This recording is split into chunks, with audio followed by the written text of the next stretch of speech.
बबीता जी शुरू करें? नहीं, म्यूट है आवाज वो। म्यूट है आप। म्यूट अनम्यूट करो, अनम्यूट करो। मेरा आवाज आ रहा है मैम? ओके। अब बोले। अनि प्रार्थना, मेरी भावना सभी को मेरे प्रार्थना शुरू करने जा रहे हैं। सुखी रहे सब जीवन जगत के, कोई कभी ना घबराए। वेर पाप मेरे पाप अभिमान अभिमान छोड़कर, छोड़ जग नित्य छोड़ जग नए नेत्र मंत्र कर गाए। मंगल गावे। घर घर चर्चा रहे चर्चा धर्म रहे की, धर्म की, दूर दुष्ट दुष्ट रहो दूर सगट हो हो जाए। जाए। ज्ञान चरित ज्ञान उन्नत चरित करे उन्नत अपना, करे अपना, मनुष्य मनुष्य जन्म जन्म फल सब फल पाए। पावे। सभी मेरे के धन्यवाद। हम अब सर से निवेदन करेंगे कि सर अपना आगे का प्रोग्राम शुरू करें। Thank you sir. Thank you very much ma'am, बहुत बहुत धन्यवाद आपका कि आज आपका भी सानिध्य हमें मिला। और जितने लोग अभी जुड़े हैं उन सबका बहुत बहुत धन्यवाद कि आप टाइम से जुड़े हैं। बबीता जी का खास कि वो सबसे पहले जुड़ी थी, तो हाँ। इसी तरह जैसे बबीता जी जुड़ी ना, इसी तरह 5 मिनट पहले आप सब लोग जुड़ जाए तो बहुत मजा आएगा। ठीक है, अभी देखो 12 लोग हैं, तो उसमें से एक मैं हूँ, एक मैडम है, तो 10 लोग आप लोग हैं जो सीखने के लिए आए। अभी क्या होगा कि मैं स्टार्ट कर दूंगा, उसके बाद 8-10 लोग और जुड़ेंगे, तो उनका तो उतना सीखना चला गया ना, फिर उनको क्या करना पड़ेगा, वीडियो देखना पड़ेगा। इससे अच्छा है कि टाइम से जुड़ जाए तो ज्यादा मजा आएगा। चलिए, जब हमने शुरुआत की थी सबसे पहले इफेक्टिव पब्लिक स्पीकिंग सीखे हैं, 2 इनपुट हुए और एक आउटपुट हुआ। उसमें बहुत ही अच्छी तरीके से आप लोगों ने काम किया, आपके नियत कार्य भी आ रहे थे, आप एक अच्छे वक्ता बने। उसके बाद हमने क्या किया, दूसरा सफर शुरू किया जिसमें हमने आपको एंकरिंग सीखी। एंकरिंग में भी आपके नियत कार्य के वीडियो देखे, उसमें भी बहुत अच्छा कार्य आप कर रहे हैं। अब हमारा एक तीसरा भी विषय है जिसको हमें न्याय देना बाकी है। तो आज से हम एक नए सफर पे जाने वाले हैं। कितने लोग हैं जो इस नए सफर पे डिबेट सीखने के लिए उत्सुक हैं? आप कमेंट बॉक्स में डालिए कितने लोग उत्सुक है, कितने लोग उत्साहित हैं, कितने लोग को मजा आ रहा है कि आज कुछ नया सीखने को मिलेगा, आज हम डिबेट सीखेंगे। कमेंट बॉक्स में डालिए। यस, बबीता जी बहुत उत्सुक हैं आप, very good. Anju Kumari ji great. Mahesh ji को मजा आ रहा है, very good. Savita ji, yes Babita ji. Neha Embram, very good. Meena ji, Dhananjay Kumar ji, जय जिनेन्द्र। तो मुझे बहुत मजा आ रहा है, आप लोग इतने उत्साहित हैं, मैं उससे ज्यादा उत्साहित हूँ आपको सिखाने के लिए। ठीक है, चलिए तो डिबेट सीखेंगे। तो सबसे पहले तो मुझे ये जानना है कि व्हाट इज डिबेट। डिबेट क्या होता है, कौन बताएगा मुझे? अपने आप को अनम्यूट करके आप बता सकते हैं डिबेट क्या है, क्या जानते हैं आप डिबेट के? हाँ बबीता जी, साधारण आमंत्रित हैं, आप बोलिए। अनम्यूट कीजिए, अनम्यूट कीजिए, म्यूट हो गए हैं। Hello sir. हाँ, जय जिनेन्द्र, बोलिए। मतलब एक दूसरे को, मतलब भाषण कर रहे हैं, जैसे हम जैसे सोशल मीडिया हो गया ना, जैसे हम बोल रहे हैं अच्छा तो कोई बोल रहा है बुरा, उसी तरह है sir David.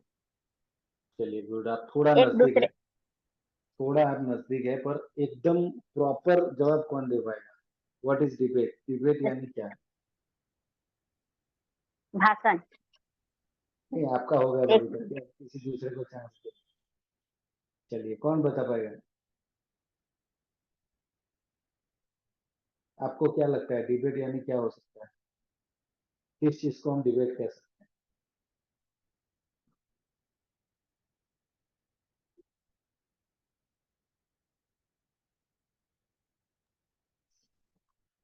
Hello sir.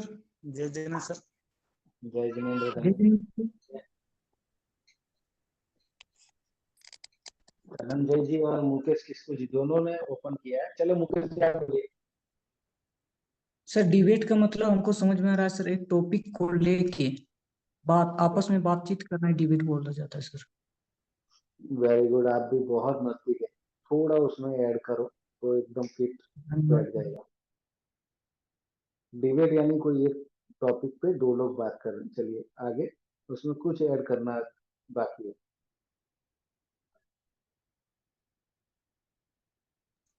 Sir topic के विषय में उसके तर्क करना कि उसके पक्ष और विपक्ष मतलब क्या है, उसके फायदे क्या है, उसके हानि क्या है, वो सारी बातें उस पर रखा जाता है।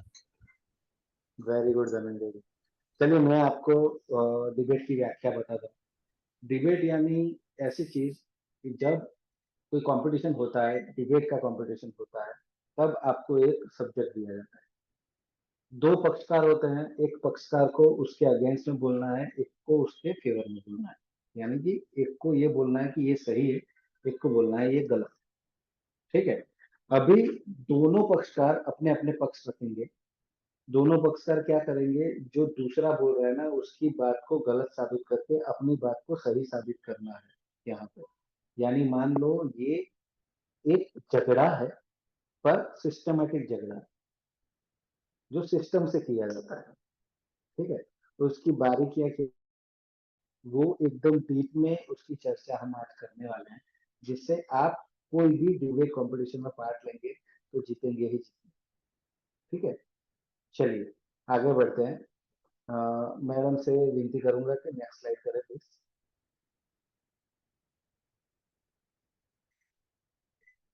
ओके। आसन एवं आसन का नाम। आप में से बहुत सारे लोगों ने आसन रखा होगा, आसन का नाम रखा होगा, कुछ लोगों ने नहीं भी रखा होगा। क्योंकि मैं कितना भी बोल लूं कि ये बहुत जरूरी है, इससे आपको आंतरिक शक्ति मिलेगी, पर कुछ लोग नहीं मानेंगे तो नहीं मानेंगे। ठीक है। इसके लिए इसमें हम ज्यादा टाइम वेस्ट नहीं करते हैं। जिन्होंने रखा है उनको उसके अच्छे लाभ हो रहे हैं, जिन्होंने नहीं रखा है वो जितना सीख पा रहे हैं सीख पा रहे हैं। चलिए नेक्स्ट पेज प्लीज। ओके। मैंने दो वीडियो भेजे थे आपको। उस वीडियो में आपने क्या देखा, उससे क्या सीखा, कोई भी तीन चीज आपको बतानी है। सबसे पहले जिसका नाम कमेंट बॉक्स में आएगा वो सबसे पहले बोलेगा।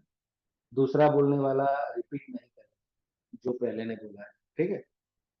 चलिए मेरी आवाज कम आ रही है, मैं जोर से बोलूंगा थोड़ा।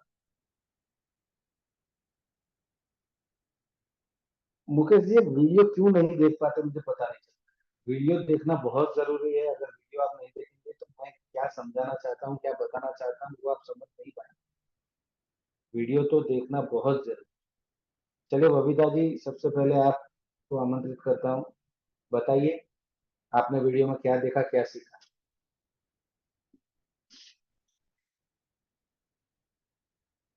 हेलो सर, नमस्ते सर, जय जिनेन्द्र सर। मेरा आवाज जा रहा है सर?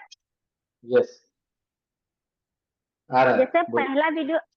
पहला वीडियो में वाद विवाद की प्रतियोगिता की जीतना कैसे चाहते हैं।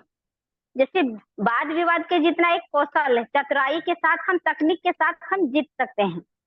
इस रिसर्च के बाद बताया गया है कि मानव एक तकनीक प्राणी है और इसके अनुसार जीवन का एक महत्व हिस्सा भी है। और गलत तर्क और आपकी गलत परिणाम के नतीजे गलत ही होते हैं। अगर हम सही अभ्यास करेंगे, सही तरीके से हम सीखेंगे तो सही ही मतलब होगा। अब बहस के दौरान हमें अपने शीर्ष बने रह सकते हैं और बहस में शामिल होने के लिए रणनीति की जरूरी है। जैसे रणनीति का, अरे इन सभी बातों को ध्यान में रखते हुए हम बहस कर सकते हैं। और दूसरा में देखें सर, वही सर विपक्ष और पक्ष के, जैसे कोई बोल रहा है कि सोशल मीडिया अभिशाप है, वो है, तो एक पक्ष से दूसरा पक्ष से बोल रहा है कि ये बच्चों को बुराई की तरह ले जा रहे हैं। इसी तरह मतलब पक्ष और विपक्ष के बात ही बता रहे हैं सर, यही हमको समझ में आए। सभी को धन्यवाद। Very good Babita ji, very good, बहुत बेहतर। चलिए वीणा जी सादर आमंत्रित हैं, आप बताइए। नमस्ते सर। नमस्ते। पहला वीडियो में हम देखे कि पहला वीडियो में हमें तर्क वितर्क में हम कैसे जीते उसके बारे में हमें बताया गया था कि हम तर्क के साथ हम कैसे जीत सकते, कैसे हम सीख सकते हैं, उसके बारे में बताया गया है। जिसमें हमें पहली बात ये बताया गया है कि हमें अपने तर्क के लिए सटीक रणनीति होनी चाहिए हमें, और उसके लिए समय का भी ध्यान रखना चाहिए, और अपना प्रचार और अपना बोल तरीका उस पर भी हमें ध्यान देना चाहिए, होने से बेहतर कर सके। इसी के बारे में हमें बताया गया है। और दूसरा वीडियो में हमें ये दिखाया गया है डेविड के द्वारा कि इसमें कौन सच बोल रहा है, और तर्क इसमें भी दिया है कि कौन इस बारे में सही बोल रहा है या गलत बोल रहा है। इसमें पक्ष विपक्ष के बारे में बताया जा रहा है। कौन, जैसे कि सोशल मीडिया के बारे में बताया जा रहा है कि सोशल मीडिया वो सही है हमारे लिए अभिशाप है, ये हमारे लिए वरदान है, उसके बारे में बताया गया है। इसी के पक्ष विपक्ष में तर्क वितर्क किया जा रहा है। सर, इसी के साथ में भी बात समाप्त करती हूँ सर। धन्यवाद। वेरी गुड रीना जी, बहुत बेहतर। चलिए अंजू कुमारी जी, सादर आमंत्रित हैं आप। नमस्ते सर। नमस्ते। सर, पहला वीडियो में हमने यही सिखाया कि तर्क के बारे में, कि हम अपने तर्क शक्ति को कैसे यूज करें।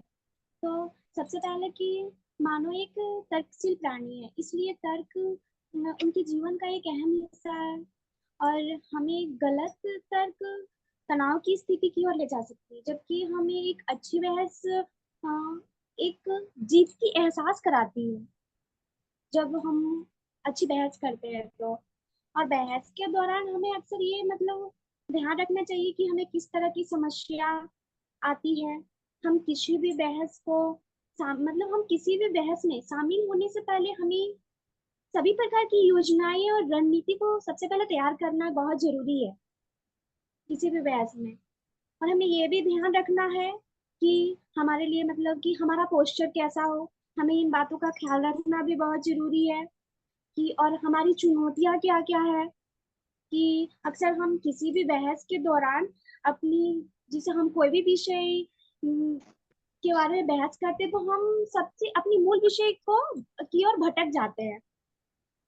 तो ऐसे में हम कभी कभी गलत तर्क भी दे देते हैं। तो ऐसी स्थिति में हमें सबसे पहले अपने आप को शांति बनाए रखना बहुत ही महत्वपूर्ण है सर। और शांति, क्योंकि शांति और नरम भाषा हमारे प्रयोग के लिए मतलब प्रभावी होगी। सर, मैं इतना ही कहना चाहूंगी। धन्यवाद। बहुत बढ़िया, वेरी गुड। चलिए, अभी किसी का नाम नहीं है, इसलिए अब मैं बुलाऊंगा, वो बुलाएंगे। सर, बेबी, आपकी आवाज हमें सुनाई नहीं देती, बहुत धीमी आ रही है, पता नहीं। 1 मिनट, 1 मिनट दे दीजिए मुझे।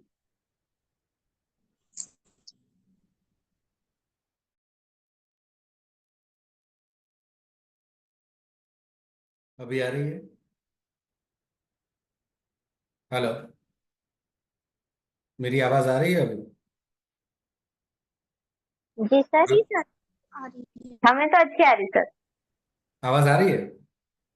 जी जी सर, अभी सुनाई दे रहा है, ओके, पहले हमको सुनाई नहीं दे रही चलिए थी। बेबी जी, आप बताइए। बेबी रॉय।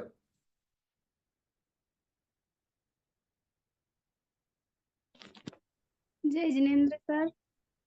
जय जिनेन्द्र। सर, पहला वीडियो याद देखे कि तर्क के बारे में, कि हमें कोई भी तर्क के लिए पहले रणनीति या योजना तैयार कर लेनी चाहिए या फिर जरूरी है उसके लिए।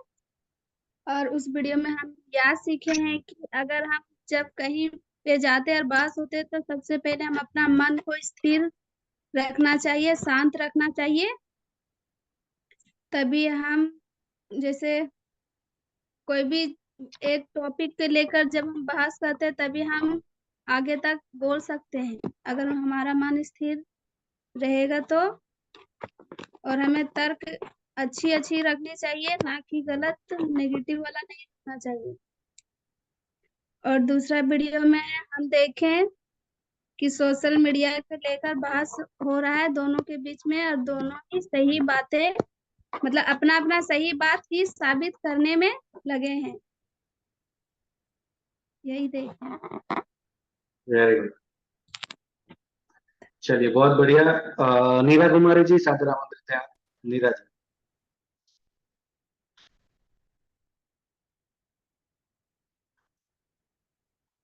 नीरा जी, आप मुझे सुन पा रहे हैं?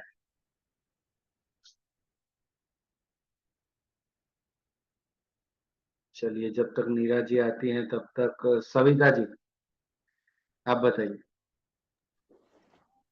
जय जिनेन्द्र सर। जय जिनेन्द्र। सर मेरा वाला तो एक ही वीडियो खोला है, तब भी हम मेरा वाला एक ही खुला, अब भी खोलने तो एक ही तो खुला था। हाँ, एक के बारे में बताइए, नो प्रॉब्लम। जो आपने एक वीडियो देखा है ना, उसके बारे में बताइए।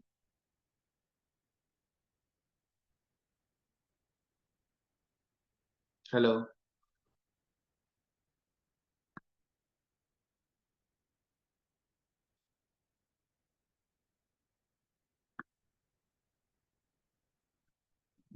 सविता जी शायद गलती से लेफ्ट हो गई है, कोई प्रॉब्लम नहीं। बीना कुमारी जी, आप मुझे सुन पा रहे हैं?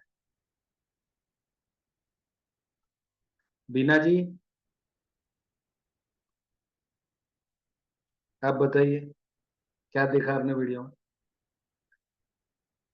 बीना कुमारी।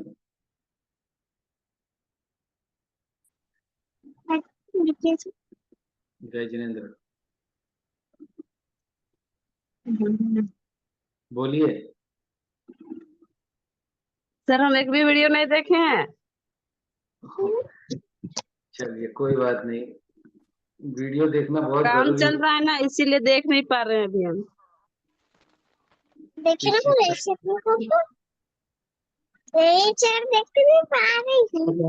चलिए कोई बात नहीं, सविता जी आप बताइए। बाकी सब लोग अपने आप को म्यूट कर लीजिए प्लीज। जय जिनेन्द्र सर। जय जिनेन्द्र, बोलिए। सर मेरा वाला फोन कट गया था। हाँ हाँ, नो प्रॉब्लम। तो हम तो मेरा वाला में एक ही वीडियो है, तो हम एक वीडियो देखे हैं, तो उसमें बताया गया है कि दो व्यक्ति थे, वो दोनों में मतलब बहस के बारे में। तो उसमें हमें जैसे बहस की प्रतियोगिता को जीतना कैसे है उसके बारे में बताया गया है, और बहस के दौरान हमें अपने आप को किस प्रकार से बोलना है ताकि, और उसमें हमें राजनीति या योजना पहले से तैयारी करनी है, और उसमें हमारा बताया गया है कि पोस्टर कैसा होना चाहिए, यानी बॉडी लैंग्वेज कैसा होना चाहिए, आई कांटेक्ट कैसा होना चाहिए हमारा, और उसी के बारे में बताया गया है, जिससे हम और गलत तरगत हम नहीं करेंगे। हम हमेशा अगर हम सही सही एंगरिंग या फिर सही करेंगे तो हम तभी आगे बढ़ेंगे। चलिए वेरी गुड। जी मैंने सर। एक ही मैसेज भेजा है, उस एक ही मैसेज के अंदर दो लिंक है। एक वीडियो आपको मिला है, उसका मतलब दूसरा भी उसके नीचे ही है। उस लिंक पे आपने अगर क्लिक किया होता तो वो भी आ जाता। नो प्रॉब्लम, ये जैसे ही सेशन खत्म होता है दूसरा वीडियो भी आप देख लेना प्लीज, ठीक है? चलिए, अब कौन बाकी है? महेश जी, महेश मुंद्रा सादर आमंत्रित है। महेश जी आप बताइए, आपने क्या देखा? जय जिनेन्द्र सर। जय जिनेन्द्र। पहला वीडियो में मैंने यह देखा कि मानव जाति जो है तर्क वितर्क शक्ति है उनके अंदर में। तो उसमें वाद विवाद के बारे में बताया गया है। उसमें से पहला पॉइंट जैसे समय है, तो समय को उचित समय का क्या होगा उस चीज को देखना है। दूसरा है शब्दावली, मतलब आप उन शब्दों का चयन कर रहे हैं, जो हम उस शब्दों का जो चयन कर रहे हैं उसको हम पोस्ट कैसे उपयोग करेंगे। जो सामने वाला जिस जिस शब्द का इस्तेमाल करेगा उसी शब्द का हम इस्तेमाल करेंगे, लेकिन थोड़ा सा अलग। और तीसरा है कि आक्रामक शब्द होना चाहिए, नरम शब्द होना चाहिए, और शांतिपूर्ण होना चाहिए। सामने वाला अगर हमको बोल रहा है तो हम अपने दिमाग को शांति से रखेंगे, तभी उनका जवाब दे सकते हैं। और उत्तर की जो लंबाई है उस पर भी ध्यान देना है। अगर किसी का उत्तर देना है तो प्रश्न के हिसाब से उत्तर देना है। और साक्ष्य का प्रमाण उसमें प्रमाणित भी करना पड़ता है। और मैं कब बोलना है और हम कब बोलना है उसका भी उपयोग उसमें बताया गया है सर। और एक है आत्मविश्वास। आत्मविश्वास बहुत जरूरी बताया गया उसमें कि हमारे अंदर जो आत्मविश्वास होना चाहिए खुद पर होना चाहिए कि हम जो बोल रहे हैं पूरे एकदम आत्मविश्वास से बोल रहे हैं। और वीडियो 2 में देखे हैं कि सोशल मीडिया के बारे में बताया गया है। वो दो प्रकार बता रहे हैं कि अभिशाप, सोशल मीडिया एक अभिशाप है और सोशल मीडिया एक वरदान है। दोनों चीज के बारे में उसमें बताया गया है कि कैसे लोग घर बैठे पढ़ाई कर लेते हैं, पढ़ाई करते करते वो अपना आईपीएस ऑफिसर बन जाते हैं। और कैसे ये वरदान है और अभिशाप है, इसके बारे में बहुत सारा कुछ उसमें बताया है सर वीडियो 2 में। बहुत बेहतरीन महेश जी। चलिए, और कौन बाकी है अभी? बोलो, ग्रुप में कोई नाम नहीं डाल रहा है, मुझे बुलाना पड़ता है। जय जिनेंद्र सर। जय जिनेंद्र, धनंजय जी, बोलिए। सर पहले वीडियो में बताया गया कि व्यक्ति एक तार्किक प्राणी है जो अपने तर्क शक्ति से सभी बातों को रख सकता है, तर्क उसमें कर सकता है कोई सभी विषय पर। और उत्तर की लंबाई, जब भी कोई भी बहस हो तो उसकी लंबाई अधिक होने से वो बहस का उसका मतलब आंसर उसका सही होता है। और साक्ष्य एवं प्रमाण, उसके लिए साक्ष्य भी होना चाहिए चाहिए कुछ ना कुछ। और मैं और हम का प्रयोग करना कब चाहिए? मैं का प्रयोग करने से बहस की दिशा सही रहती है और हम का प्रयोग करने से वो जिद्दी व्यक्ति का प्रमाण होता है और बहस की दिशा भी बदल जाती है। और स्पष्ट और संक्षिप्त, जैसे कि कोई व्यक्ति वो मतलब अपने भाषण में ही अपने स्पष्ट बता सकता है कोई भी विषय पर, और कोई किन्हीं किन्हीं पर है को लिख कर बता सकते हैं कि हम अपने विचारों को लिख कर सही बता सकते हैं। वो बोल के थोड़ा सा उसमें हिचक होती है। उसका शब्दावली का चयन, हमें कौन सा शब्द का कैसा चयन करना चाहिए जो अगले अगले लोगों पर उसका प्रभाव अच्छा हो सके। उसका आक्रामक शब्द और नरम शब्द। आक्रामक शब्द में जैसे कि कोई कड़वी बातें ना बोल दे, और नरम शब्द है कि जो शांति का प्रतीक और सभी को वो अच्छा लगे। फिर सोशल मीडिया पर जो बहस हुई उसमें उसमें बहुत सारे फायदे और उसके नुकसान भी बताए गए। जैसे कि अभी हम सभी आपसे मिलके सीख रहे हैं, जो ये हमारे लिए फायदा है, वेबिनार के जरिए हम सीख रहे हैं, ये सब फायदा। और उसके साथ हम ये नुकसान है कि जब हम वीडियो देखते हैं उसमें जो नोटिफिकेशन वगैरह आता है वो सब फिर जो हमें माइंड डाइवर्ट करता है वो सब है अभिशाप के रूप में आता है। Very good. जी जी जय जिनेंद्र, बहुत बढ़िया धनंजय जी। अच्छा, अब नीरा कुमारी जी, आप बताइए। नीरा जी,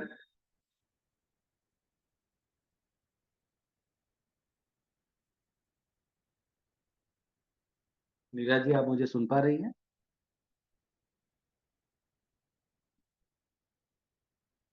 उन्होंने एक भी वीडियो नहीं देखा है, ऐसा कुछ है ना? नीरज जी अनम्यूट करें, आंसर दीजिए। चलिए, कोई बात नहीं। और सविता जी का हो गया। मुकेश किस्कू जी, मोहनपुरा से। यस मुकेश जी। सर मैंने वीडियो नहीं देख पाया सर। आपने भी नहीं देखा? चलिए, उसके बारे में बात करते हैं थोड़ी देर के बाद, सबका एक बार हो जाए। ठीक है सर। कोई बाकी है? लगता है सब लोग का हो गया। 2 लोगों ने वीडियो नहीं देखे हैं, तो मुझे सिर्फ ये जानना है कि क्यों नहीं देखे हैं। 3 लोगों ने नहीं देखा है। एक ने तो बता दिया कि उनके घर काम चल रहा है। किस चीज का काम चल रहा है वो मैंने पूछा था, पर उन्होंने जवाब नहीं दिया। देखिए, मैं एक छोटी सी चीज आप सबको बताना चाहता हूँ, आपके कारण जानने से पहले, कि जो मैंने वीडियो भेजे थे, दोनों वीडियो, एक कुछ 5-6 मिनट का था, एक दूसरा 7-8 मिनट का होगा। ठीक है, तो दोनों को मिला भी लेना तो 15 मिनट से ज्यादा नहीं होता। 15 मिनट हम हमारे खुद के विकास के लिए निकाल सकते हैं या नहीं निकाल सकते, ये सबसे पहला क्वेश्चन अपने आप से करना पड़ेगा हमें। क्योंकि अगर सिर्फ 15 मिनट हम अपने लिए नहीं निकाल पाते हैं और हम ये चाहते हैं कि हमको सब कुछ बढ़िया सीख जाए, हम सब कुछ और एक अच्छे वक्ता बन जाए, एक अच्छे डिबेटियर्स बन जाए, एक अच्छे एंकर बन जाए, तो नहीं बन सकते ना। खुद के लिए टाइम निकालना बहुत जरूरी है। अगर किसी चीज को शिद्दत से सीखना चाहो ना, तो आपको टाइम तो देना ही पड़ेगा। टाइम दिए बिना हम नहीं सीख पाएंगे, ठीक है। तो सीखना बहुत जरूरी है और सीखने के बाद उसे अप्लाई करना अपने जीवन में, वो उससे भी ज्यादा जरूरी। आप तो टाइम ही नहीं निकाल पाए, आपने तो वीडियो ही नहीं देखे। अभी क्या होगा, अब मैं जो सिखाऊंगा ना अभी, वो आपको सीधा माइंड में घुसेगा नहीं। उसके बाद जब आप ये वीडियो भी देखेंगे ना, ये सेशन खत्म होने के बाद, और उसके बाद हमारा ये जो सेशन का वीडियो चल रहा है अभी, वो भी रिकॉर्डिंग आपको मिलेगा। वो रिकॉर्डिंग अब जब आप देखेंगे ना, तब आपको पता चलेगा कि मैं किस चीज को कोरिलेटेड कर रहा था, ठीक है। इसलिए वीडियो भेजे जाते हैं। वीडियो सिर्फ इसलिए नहीं भेजे जाते कि भाई मजा आएगा आपको, वीडियो इसलिए भेजा जाता है कि आप कुछ सीखे। अगर ऑफलाइन हम मिलते ना आमने सामने, तो मुझे वीडियो भेजने की कोई जरूरत नहीं। पर जब हम ऑनलाइन सेमिनार करते हैं, तब आगे वीडियो भेजना जरूरी होता है, क्योंकि ऑनलाइन और ऑफलाइन दोनों में जमीन आसमान का फर्क है। आपको पता है, हर रोज मेरे 3 से 4 अलग अलग वेबिनार होते हैं, क्योंकि हम सिर्फ आपसे जुड़े हुए नहीं है, बहुत सारे लोग हैं जिनसे हम जुड़े हुए हैं। हम ऑफलाइन ट्रेनिंग भी उतनी ही करते हैं, वो भी डेली होता है। तो ऑफलाइन ट्रेनिंग जब हम करते हैं, तो वहां पे हम कोई वीडियो नहीं भेजते, ठीक है। चलिए, इस पे ज्यादा बातें नहीं करते, टाइम वेस्ट हो रहा है। जिन्होंने भी नहीं देखा है, वो लोग सेशन खत्म होने के बाद देख लेना। पर आज फिर से हाथ जोड़ के विनती कर रहा हूँ, मैं जो वीडियो आपको भेजूंगा, वो वीडियो प्लीज देखना, बहुत जरूरी होते हैं। आपके लिए ही भेजता हूँ, मैंने तो देखे हुए होते हैं इसलिए भेज रहा हूँ, ठीक है। चलिए, नेक्स्ट पेज पे चलते हैं प्लीज। मैडम को विनती करूंगा कि नेक्स्ट पेज करें। ओके। जो डिबेट है ना, उसको हिंदी में बोलते हैं वाद विवाद, ठीक है। तो वाद विवाद के कुछ नियम होते हैं। मैं सबसे पहले आपसे जानना चाहता हूं कि आप में से कितने लोगों ने आज तक डिबेट किया है। जिसने भी डिबेट किया है वो लोग ग्रुप में डालिए कि हाँ मैंने किया है कभी ना कभी। डिबेट कौन कौन कर चुका है अब तक? कोई नहीं? Hello sir. एक महेश जी ने किया हुआ है, बेबी जी ने नहीं किया। ओके, तो महेश जी कहाँ पे किया था आपने?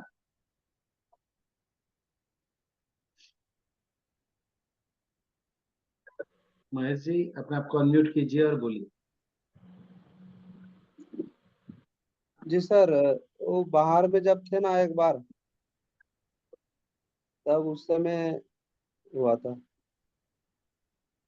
स्कूल में? स्कूल में नहीं, एक कंपनी था। ओके। हाँ, उसमें कुछ वैसे बात था जिसमें मतलब ऐसा कभी बीच बीच में फंक्शन होता है ना, उसमें किसी बात ओके, का हुआ था, तो उसमें वहाँ पर मास्टर रोल का वो निभा रहे थे, तो उसी में किए थे। Very good very good. अब मैं एक सच बात बताऊं, अब जितने भी लोग आज जुड़े हैं ना, आप लोग, मैं, मैडम, जितने भी लोग जुड़े हैं, सब लोग हर रोज डिबेट करते हैं, पता है आपको? जी सर। डिबेट का हिंदी क्या है? वाद विवाद। अरे वाद विवाद तो हम डेली करते हैं। सबसे ज्यादा किसके साथ करते हैं? अपने जीवन साथी के बच्चों साथ, के। अपने बच्चों के साथ, अपनी फैमिली के साथ, जी सर। मम्मी पापा के साथ, अपने सास ससुर के साथ, अपने भाई बहन के साथ, सबके साथ जो आपसे जी सर। सबसे नजदीक है, उन सब से आप हर रोज वाद विवाद करते हैं, ठीक है। पर अब तक आप क्या वाद विवाद करते थे कि आपकी जो बात है वही सही है, सामने वाला झूठा ही है, वैसे करके हम कोई भी शब्द यूज करते थे, कितना भी गुस्सा आ जाए उसको बाहर निकाल देते थे। यानी कि हम हर रोज वाद विवाद तो करते ही हैं, पर उसके कोई नीति नियम होते नहीं है। हम बगैर नीति नियमों के वाद विवाद करते हैं, इसलिए मनमुटाव हो जाता है, अंदर अंदर झगड़ा हो जाता है। अगर हस्बैंड के साथ हो गया, वाइफ के साथ हो गया, तो वो 3-4 दिन तक मुंह सुझा के फिरते रहना घर में, ठीक है। और अगर किसी दोस्तों के साथ हो गया तो 1-2 महीने बोलना बंद हो गया, ठीक है। बच्चों के साथ हो गया तो बच्चे भी 1-2 दिन मुंह फुला के घूमेंगे। क्यों? क्योंकि नीति नियम आपने नहीं पढ़े हैं और ऐसे ही वाद विवाद कर लिया। अभी हम आपको नीति नियम सिखाएंगे कि झगड़ा करने के भी नीति नियम होते हैं। अगर इस नीति नियम को यूज करके आप झगड़े करेंगे घर में, तो आप सही चीज को सही साबित कर सकेंगे, ठीक है।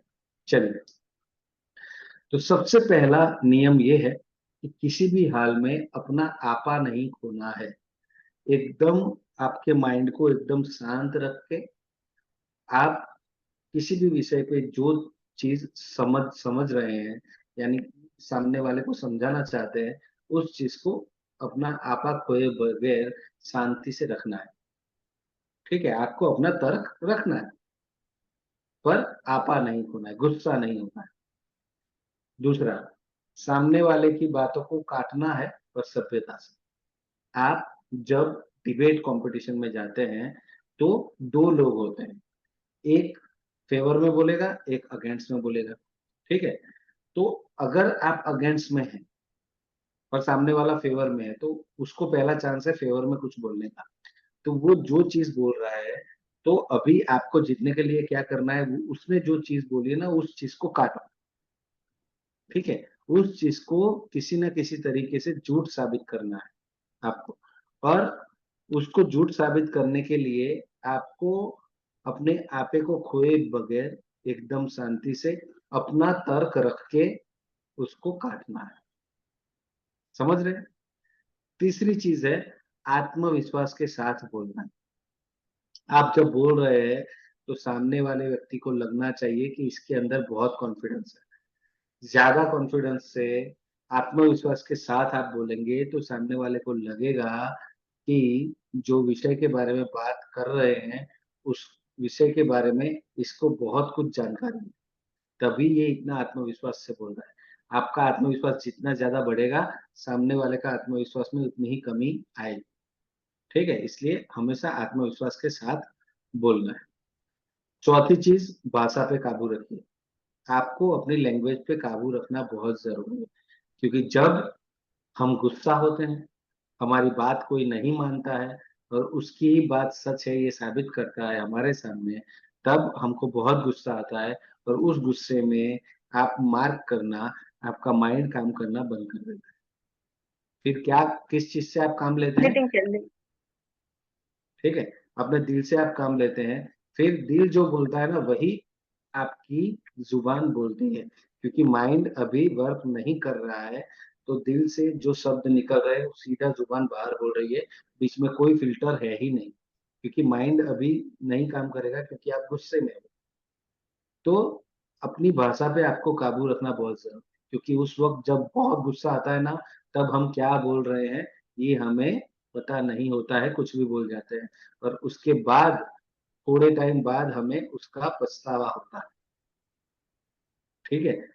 एक चीज कही गई है, हमारे पुराणों में भी है, कि जब आदमी बहुत गुस्से में हो या जब बहुत खुश हो, तब कुछ भी चीज बोलनी नहीं चाहिए, कोई भी वायदा भी नहीं करना चाहिए, कोई वचन नहीं देना चाहिए। जब आप बहुत खुश होते हो तब भी आपका माइंड काम करना बंद कर देता है। जब आप बहुत गुस्से में होते हो तब भी आपका माइंड काम करना बंद कर देता है। उस वक्त जो काम करता है वो दिल काम करता है, और दिल से कही गई जो बातें हैं आप बाहर निकाल दोगे बिना फिल्टर के, तो बाद में आपको इसका खामियाजा अदा करना पड़ेगा। ठीक है, इसलिए अपनी भाषा पे काबू रखना बहुत जरूरी है जब आप किसी से वाद विवाद कर रहे हो, जब आप कंपटीशन में हो, जब आप डिबेट कर रहे हो। फिर है अपशब्द ना बोले। कुछ भी हो जाए अपशब्द नहीं बोलना है। एक भी गलती से भी अपशब्द आपके जुबान से निकल गया, आपके मुंह से निकल गया, तो जो स्कोरर है ना, जो जज है, वो आपको वहीं पे डिस्क्वालीफाई कर देंगे, आप वो प्रतियोगिता हार जाएंगे। आप अपने घर में भी अपने बच्चों से या अपनी फैमिली मेंबर से कहीं से किसी के साथ भी वाद विवाद कर रहे हैं, वहां पे भी अपशब्द अगर निकल गया तो आपका तर्क कितना भी मजबूत होगा ना, वो खारिज हो जाएगा। सामने वाला और ज्यादा गुस्सा हो जाएगा और उसके बाद वो जो बोलेगा वही सच साबित होगा, क्योंकि आपने अपशब्द का प्रयोग किया है। समझ रहे हैं? इसलिए भाषा पे काबू रखिए, पर अपशब्द कभी बोलना ही नहीं है। बहुत ध्यान में रखने वाली चीज है ये। और उसके आगे ऊंची आवाज में और स्पष्ट बोलिए। ऊंची आवाज में मीन्स सामने वाला सुन सके उतनी ऊंची आवाज, चिल्ला के बोलने की बात नहीं कर रहा हूं। अगर तर्क वितर्क हो रहा है उस वक्त आप चिल्ला के बोलना शुरू करेंगे तो सामने वाले को ज्यादा गुस्सा आएगा और वो समझ जाएगा कि आप अभी जो चिल्ला के इसलिए बोल रहे हैं कि आप में आत्मविश्वास की कमी आ चुकी है, आप अब उसको गलत साबित नहीं कर सकते हैं, इसलिए आपने चिल्लाना शुरू कर दिया। तो वो उसी पॉइंट पे ज्यादा बात करता रहेगा और आपको ज्यादा इरिटेट करता रहेगा। इसलिए आपको वो सुन सके उतनी ऊंची आवाज में और स्पष्ट बोलना। कभी कभी आप मार्क करना, जब घर में झगड़े होते हैं तब आप कोई चीज बताना चाहते हैं, वो चीज आप बहुत धीरे से बोल देते हैं, बहुत धीरे से बोल देते हैं। आपको ऐसा लगता है कि मैंने बोल दिया, आपके मन को शांति मिल जाती है और सामने वाले ने सुना ही नहीं, तो उसके ऊपर चर्चा ही नहीं होगी। तो ये नहीं होना चाहिए। आपको ऊंची आवाज में और स्पष्ट बोलना है। ठीक है, चलिए एक एक्सरसाइज रखी है आपके लिए। नेक्स्ट पेज पे वो एक्सरसाइज है, प्लीज नेक्स्ट पेज कीजिए मैडम। तो हम ये एक्सरसाइज इन सबको करवाएंगे। आप ये 9 फोटो देख रहे हैं सारे लोग, ठीक है। अभी आपको बताना है कि कौन से फोटो में कौन सा एक्सप्रेशन है। आपको अपने जो मन के भाव है ना उसको कंट्रोल करना सीखना पड़ेगा। ये 9 अलग अलग फोटो में आपके मन के भाव दिखाए गए हैं। तो सबसे पहले तो आपको पता होना चाहिए कि इस फोटो में कौन सा भाव है, दूसरे फोटो में कौन सा भाव है, यानी कि इमोशंस। Control your emotions. आपको अपने इमोशन को कंट्रोल करना आना चाहिए। तो सबसे पहला जो फोटो है उसमें कौन सा इमोशन दिख रहा है, कौन बता पाएगा? सर स्माइल कर रही है, ओके, हंस तो रही है। पहले में, हाँ पहले में वो स्माइल कर रही है, हंस रही है। ये सामान्य हंसना है या ज्यादा हंस रही सर सामान्य हंसना। है?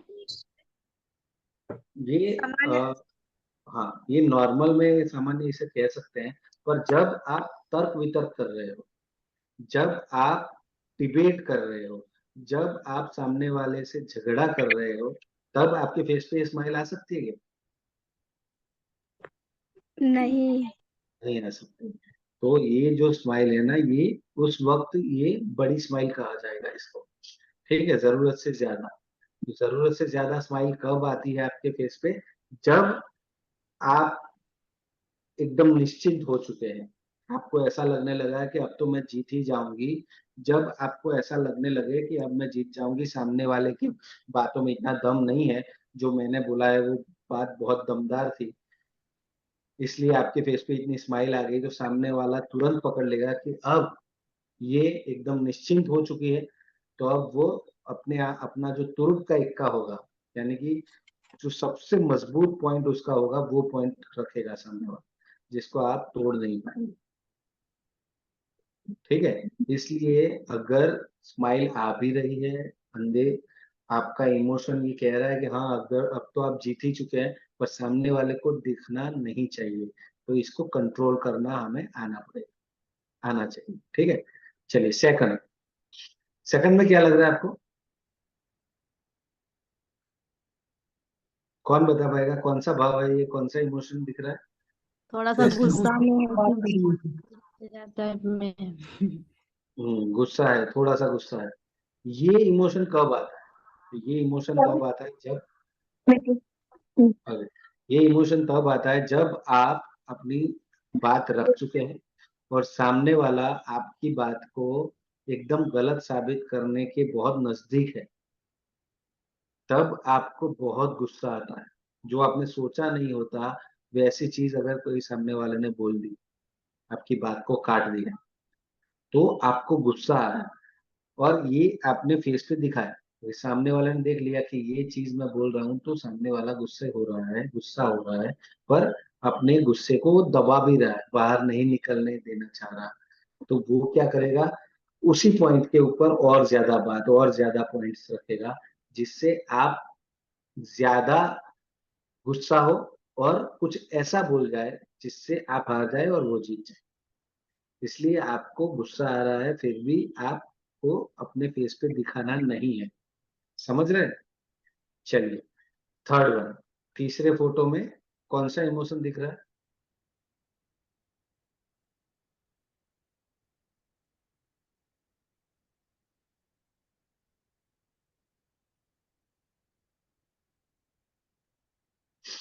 सर आश्चर्य कर रहा है सर। बोल रही है।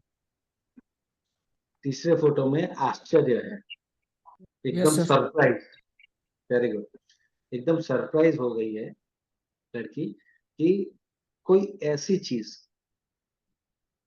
जो सामने वाले ने बोल दी है, जिसके बारे में आपने सोचा ही नहीं था या फिर आपने कोई तैयारी ही नहीं की है, कोई ऐसी चीज अगर सामने वाला बोल देता है, आपको आश्चर्य हो जाता है, आप सरप्राइज हो जाते हैं, तो आपको ये करके दिखाना नहीं है सामने वाले को। अगर सामने वाले को पता चल गया कि आप सरप्राइज हो चुकी है, तो उसको पता चल जाएगा कि ये जो मैंने शब्द बोला इसके बारे में ये मेरा जो कॉम्पिटिटर है उसने कोई तैयारी नहीं की है और वो आश्चर्यचकित हो गया, इसका मतलब है कि उसको इस विषय के बारे में कुछ पता ही नहीं। तो वो क्या करेगा, उसी पॉइंट पे ज्यादा जोर डालेगा जिससे आप हार जाएंगे।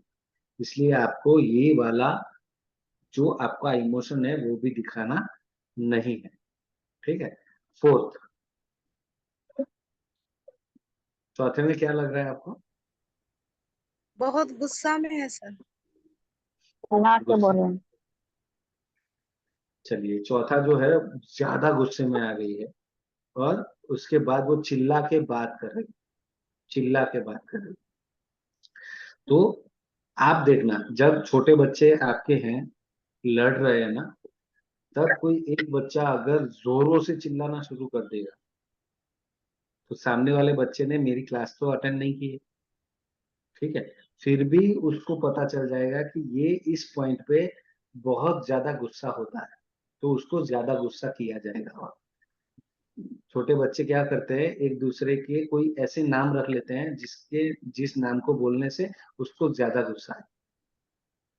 वो निकनेम रखते हैं ना बच्चे एक दूसरे का चिढ़ाने के लिए। वो चिढ़ाने वाला कोई नाम अगर उसने रख लिया है और वो नाम से बुलाएगा उसको चिढ़ाने वाले नाम से, तो बच्चा गुस्सा हो जाएगा, चिल्लाने लगेगा, तो सामने वाला जब भी उसको मिलेगा ना उसी नाम से ज्यादा चिढ़ाएगा। वही हो रहा है आपके साथ भी। अगर आप डिबेट के टाइम पे गुस्सा हो गए, चिल्ला चिल्ला के बोलने लगे, तो सामने वाले को पता चल जाएगा कि इस पॉइंट पे ये ज्यादा गुस्सा हो रही है या हो रहा है, तो वो उसी पॉइंट पे ज्यादा जोर देगा और आपको हराने की कोशिश करेगा। ठीक है। तो ये इमोशन भी आपके फेस पे नहीं दिखना चाहिए। फिफ्थ, पांचवा कौन सा है? बहुत ज्यादा खुशी है है। खुशी है सर, ज्यादा भी खुशी नहीं होना चाहिए। ज्यादा खुशी है, किस चीज की खुशी है इसको मैं बता रहा हूँ। जब अचानक खुशी हो गया ना। नहीं, जब आपके सामने वाला जो प्रतिद्वंदी है वो कुछ ऐसा बोल जाता है जो आपको बोलना था, यानी आप नेगेटिव की तरफ है, सामने वाला पॉजिटिव की तरफ है, और सामने वाले ने कुछ ऐसा बोल दिया जो नेगेटिव नहीं, जो पॉजिटिव नहीं है पर नेगेटिव है, तो आपको मजा आने लगेगा, आप खुश हो जाएंगी और आप आपके फेस मूवमेंट से ये दिखाने लगेगी कि भैया ये तो मुझे बोलना था, ये आप कैसे बोल। तो आपकी ये स्माइल देख के सामने वाले को पता चल जाएगा कि वो कुछ गलत बोल रहा है या वो कुछ गलती कर रहा है, इसलिए आप खुश हो रहे हैं।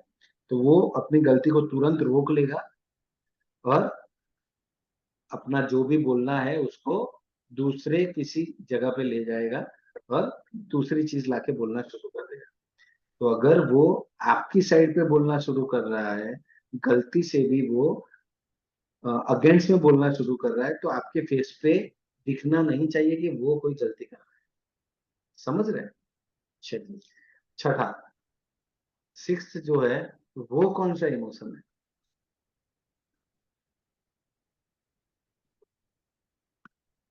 क्या लग रहा है आपको? सर ये डरने वाला है।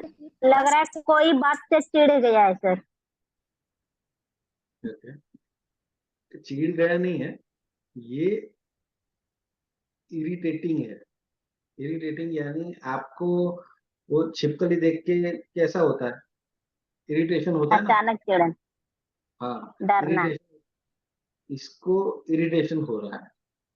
ठीक है, छिपकली आपको पता है छिपकली आपको काटेगी नहीं, ठीक है, उससे कोई नुकसान करने वाली नहीं है, पर उसको आप देखते हैं ना तो घिन आती है आपको। तो ये फेस के ऊपर जो अभी एक्सप्रेशन है ना, वो घिन वाला है। तो सामने वाले की कोई ऐसी चीज उसने भाषा का उपयोग बराबर नहीं किया है, कोई ऐसी भाषा का उपयोग कर लिया है जो सुनने में अच्छी नहीं लग रही है, या कोई अपशब्द का यूज कर लिया है, तो आपके चेहरे पे ये घिन्न दिखेगी। तो ये भी आपको उस वक्त नहीं दिखानी है। आपका जो स्कोरर है यानी कि जो जज है, उसको जज करने देना है। अगर आपने ये फेस बना लिया तो उसको पता चल जाएगा कि मैं कोई अभद्र भाषा का प्रयोग किया है, मैंने गलती से कोई अपशब्द बोल दिया है। ठीक है, तो वो तुरंत क्या होगा, सतर्क हो जाएगा और अपनी भाषा को सुधारने की कोशिश करेगा। इसलिए आपको ये वाला इमोशन भी नहीं दिखाना है। सातवें नंबर पे, सातवें नंबर पे क्या लग रहा है आपको? सर लग रहा है लॉस जैसा। कैसा? दुखी लग रहा है सर। शौक है सर। दुखी नहीं है ये। लॉस। अरे जैसे बेबी जी, अचानक कोई बोल, बेबी जी क्या बोल रहे हैं आप? सर बोल रहे लॉस जैसा लग रही, मतलब थकावट जैसा, बोर जैसा इसको लग रहा है। नहीं नहीं, 7 नंबर का, आप 8 नंबर का बोल रहे हो। 8 नहीं, 7 नंबर पे क्या लग रहा सॉरी सर, कि 7 नंबर का ही सॉफ्ट के जैसा लग रहा है। कोई इंसान सॉफ्ट होता है ना वैसे। है? इसको शौक लगा है।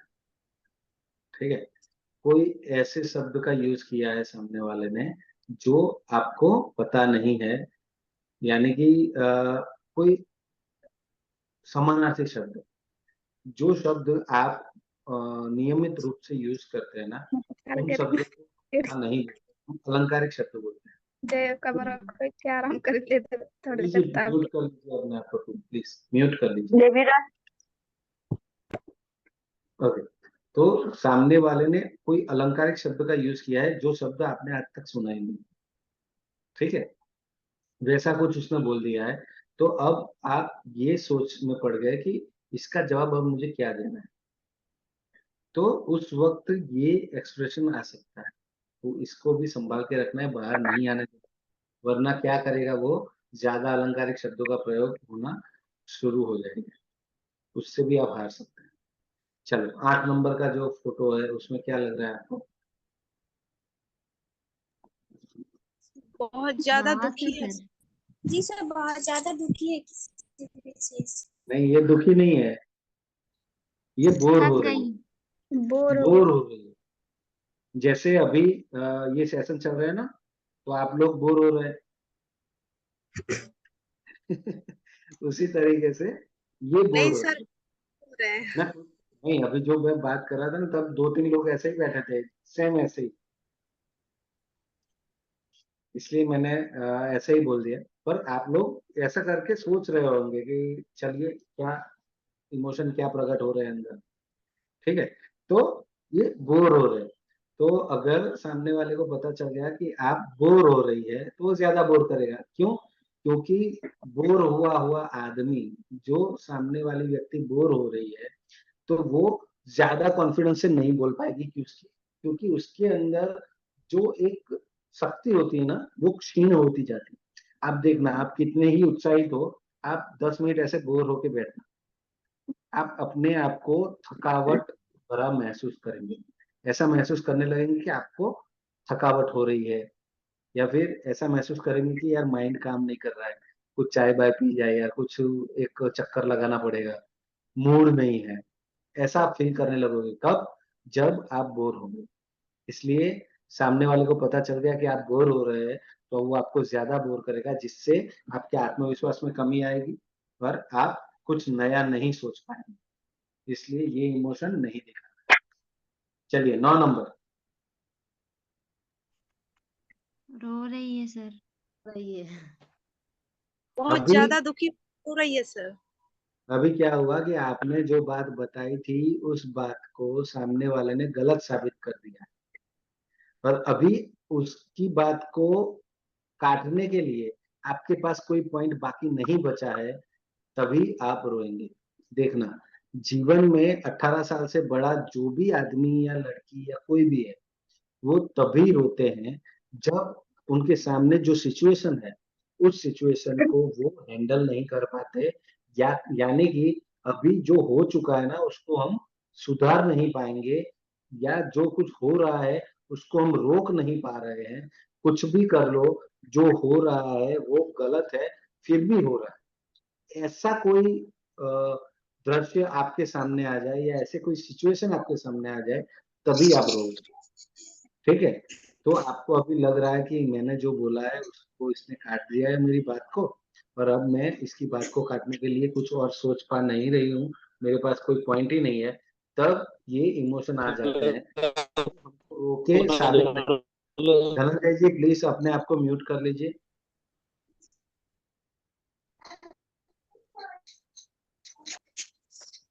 धनंजय जी अपने आप को म्यूट करेंगे प्लीज। ओके। तो ऐसी सिचुएशन हो जाती है, तब आपका इमोशन छलक के बाहर आ जाता है, आपकी आंखों में पानी आ जाता है, और कुछ लोग रोने लगते हैं। तब सामने वाले को पता चल जाता है कि अब मेरी बात को काटने के लिए इसके पास कोई पॉइंट नहीं है, अब मैं जीत गया।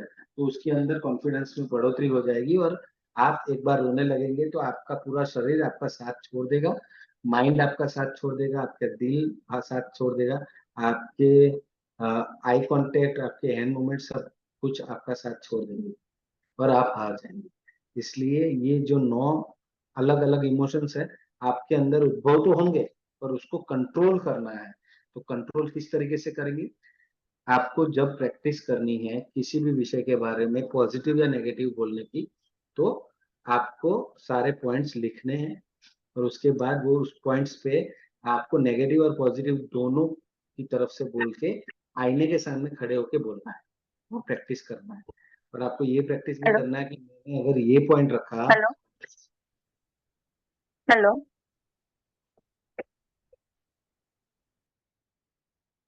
ओके, तो आपको ये प्रैक्टिस भी करनी है कि मैंने अगर ये पॉइंट रखा है तो सामने वाला मेरे पॉइंट को काटने के लिए क्या बोल सकता है, ये आपको इमेजिन करना है। और वो कोई पॉइंट रखेगा तो उस पॉइंट को आप किस तरीके से डिफीट कर पाएंगी, यानी कि उसको किस तरीके से गलत साबित कर पाएंगे या कर पाएंगी, ये भी आपको पहले से तैयारी करके रखनी है। और इन सब चीजों की तैयारी आपको आईने के सामने खड़े होके करनी है, जिससे आप अपने इमोशन पे कंट्रोल करना धीरे धीरे सीख पाएंगे। क्योंकि इमोशन पे कंट्रोल करना इतना इजी नहीं है जब आप तर्क वितर्क कर रहे हैं, ठीक है। जब झगड़ा हो रहा हो ना किसी का भी, तो आप देखना कि उसमें कोई भी हाथ छूट जाता है, मुंह से कोई भी भाषा निकल जाती है, अपशब्द निकल जाते हैं, सामने वाले को मारने तक लगते हैं लोग। ये सारी चीजें होती है जब झगड़े होते हैं। तो उन झगड़ों में ये सारे जो इमोशन है, उसको कंट्रोल में रखना बहुत ही ऐसी चीज है जो हर कोई नहीं कर पाता, इसलिए आप सबको प्रैक्टिस करना बहुत जरूरी होगा। प्रैक्टिस करोगे तो ही इसमें आप कामयाब हो पाओगे। ठीक है, चलिए नेक्स्ट पेज प्लीज। वाद विवाद के नीति नियम कुछ हमने पहले सीखे, अब एक एक्सरसाइज किया और उसके बाद ये दूसरे नियम है। ये सारे नियम आप लिख के रखना बहुत जरूरी है। अपने मानसिक भावों को काबू में रखिए। जो मैंने 9 मानसिक भाव को दिखाया आपको, उन सबको काबू में रखना है अगर आपको जीतना है। ठीक है, उसके बाद कभी निजी हमला ना करिए। आप देखना, ये तो इलेक्शन का माहौल अभी चल रहा था, रिजल्ट आ गए, सबने शपथ भी ले ली। कोई भी न्यूज चैनल आप करके देखो, सभी न्यूज चैनल के ऊपर अभी डिबेट चल रहा है। डिबेट में क्या होता है, अलग अलग पार्टियों के 5-6 लोग बुलाए जाते हैं, ठीक है, और उनको एक विषय दिया जाता है, उस विषय पे वो लोग तर्क वितर्क करते हैं। तब आपने देखा होगा कि कभी भी वो लोग निजी हमला किसी पे नहीं करते, यानी कि पर्सनल नहीं होना है किसी के साथ। आपको जिस विषय पे बात करना है उसी विषय पे के ऊपर आपको अपनी सोच है उसको रखना है, अपने पॉइंट को साबित करना है। अगर आपने किसी पे निजी हमला किया, तू या तेरे से इस तरीके से बात किया, तो आपके पॉइंट कट सकते हैं और आप हार जाएंगे। ठीक है, तो कभी भी निजी हमला नहीं करना है। उसके बाद कभी विषय से नहीं भटकना है। जो सब्जेक्ट हमको दिया गया है उसी सब्जेक्ट के बारे में हमें बोलना है। उस सब्जेक्ट के बाहर का आप कुछ भी बोलेंगे तो आपको नए पॉइंट नहीं मिलेंगे, ऊपर से जो पॉइंट्स मिले हो वो भी माइनस हो जाएंगे। तो कभी भी विषय के बाहर हमें नहीं जाना है, और हमारा सामने वाला अगर विषय के बाहर जा रहा है तो उसे भी हमें समझा के वापस विषय में लाना पड़ेगा। ठीक है, ओके। सामने वाले की गलतियों को ढूंढे और पकड़िए। आपको हमेशा जीतने के लिए क्या करना है, जो ये 9 भाव मैंने दिखाया ना, उसको समझना भी बहुत जरूरी है। आपको अपने फेस पे तो नहीं लाने हैं, और सामने वाले के फेस पे वो 9 भाव आ रहे हैं उसको भी पहचानना है। और जहां पे वो भाव को आपने पहचान लिया ना, तो आसानी से आप उसको हरा सकेंगे। ठीक है, इसलिए आपको गलती ढूंढनी है उसकी कि कहाँ कहाँ गलती कर रहा है, और उसी गलती को पकड़ के उसी गलती के ऊपर बातें करते रहना है, नए पॉइंट लाते रहना है, जिससे सामने वाला डिफीट होगा, आप जीत जाएंगे। ओके, फिर है विषय का ज्ञान लेकर जाना जरूरी। जिस विषय को आपको दिया गया है कि इस विषय के ऊपर आपको तर्क वितर्क करने हैं, डिबेट करनी है, उस विषय के बारे में ज्ञान लेके ही जाना है, यानी कि प्रैक्टिस करके ही जाना है। बगैर प्रैक्टिस के कुछ नहीं होता है। सबसे पहले इफेक्टिव पब्लिक स्पीकिंग हम सीखे थे, तब भी मैंने आपको बताया था कि प्रैक्टिस करना बहुत जरूरी है, बगैर प्रैक्टिस के कुछ नहीं होगा। उसके बाद एंकरिंग सीखे। एंकरिंग में भी मैंने आपको सिखाया कि प्रैक्टिस करना बहुत जरूरी है। वो जीरो से हीरो अगर आपको बनना है तो प्रैक्टिस ही आपको बना सकती है। उसी तरीके से अगर डिबेट में जीतना है तो प्रैक्टिस बहुत जरूरी है। आपको जिस विषय को दिया गया है उस विषय के बारे में प्रैक्टिस करना है। कहाँ पे करना है? आईने के सामने। ठीक है, ओके। उसके बाद अपने प्रतिस्पर्धी के बारे में सब कुछ जाने। सबसे पहले क्या सीखा था हम इफेक्टिव पब्लिक स्पीकिंग, उसमें क्या सीखे थे? Know your audience. आपको जहां पे भी किसी विषय के बारे में बोलना है तो वहां पे ऑडियंस कौन सी आ रही है उसको उसका आपको पता होना चाहिए। उसका एजुकेशन क्या है, वो अभी क्या करता है, वो कैसी जगह में रहता है, वो सारी चीजें आपको पता होनी चाहिए, यानी नो योर ऑडियंस। देन हम सीखे एंकरिंग। उसमें भी हमने सिखाया था नो योर ऑडियंस। आपको पता होना चाहिए ऑडियंस क्या है, उस हिसाब से आपको एंकरिंग की तैयारी करनी है। उसी तरीके से डिबेट में भी आपको पता होना चाहिए कि आपका प्रतिद्वंदी जो है, आपके ओपोनेंट जो है, वो कैसा है, कितना पढ़ा लिखा है, अभी वो क्या कर रहा है। ठीक है, वो डॉक्टर है, वो इंजीनियर है, वो एडवोकेट है, वो स्टूडेंट है, ये सब कुछ आपको पता होना चाहिए। उसका एजुकेशन लेवल आपको पता होना चाहिए, वो किस जगह से बिलोंग कर रहा है, उसकी फैमिली कैसी है। ये सारी चीजें अगर आपको पता होगी तो आप बहुत अच्छे तरीके से उसको डिफीट कर पाएंगे। ठीक है, तो अपने प्रतिस्पर्धी के बारे में जितना भी ज्यादा जान सको उतना जानने के बाद ही कंपटीशन में उतरना है। उसके बाद शांति से किए जाने वाले झगड़े को हम डिबेट कहते हैं। तो डिबेट यानी वाद विवाद, वाद विवाद यानी झगड़ा, पर सिस्टमेटिक झगड़े को बोलते हैं डिबेट। आपको यहाँ पे हाथ नहीं उठाना है, भाषा काबू में रखनी है, अपशब्द नहीं बोलने हैं, अपने आपा अपना नहीं खोना है, और अपनी चीज को, अपने तर्क को मजबूती के साथ ऊंची आवाज में पूर्ण आत्मविश्वास के साथ रखना है, जिससे क्या होगा, सामने वाला आपकी बात को बहुत ही सीरियसली लेगा और उसके ऊपर बात शुरू होगी। आप जब घर में भी कोई चीज आपकी मनवाना चाहते हैं, तब आपको झगड़ा करने की जरूरत नहीं है, तब आपको डिबेट करने की जरूरत है। ये सारे नीति नियमों के साथ अगर आपने अपना वैलिड पॉइंट रखा, तो घर वाले आपके पॉइंट को समझेंगे, और अगर वो सचमुच में वैलिड होगा तो वो उसके ऊपर अमल भी होगा, और आप कुछ जो भी पाना चाहते हैं ना, वो आपको मिलेगा। लेकिन आपने ये नीति नियम का ध्यान नहीं रखा और सामान्य झगड़ा जो सालों से हम लोग कर रहे हैं, वही झगड़ा किया, तो आपकी चीज सही भी होगी ना, तो भी आपको नहीं मिलेगी। क्यों? क्योंकि उसको पाने का जो रास्ता हमने चुना है ना, वो रास्ता गलत है। आपकी मंजिल गलत नहीं है, पर आपकी मंजिल तक अगर पहुंचना है तो मैंने ये रास्ता दिखाया आपको, नीति नियम बताए, उस नीति नियम के साथ आप काम करेंगे तो 100% आप अपना तर्क रख पाएंगे और सामने वाले को आप कन्विंस कर पाएंगे कि आप जो बता रहे हैं वो सही है और वो होना ही चाहिए। ठीक है, चलिए। तो आज जो डिबेट में हमने सीखा, उसके बारे में किसी को कोई सवाल है? अगर सवाल है तो पूछ सकते हैं प्लीज।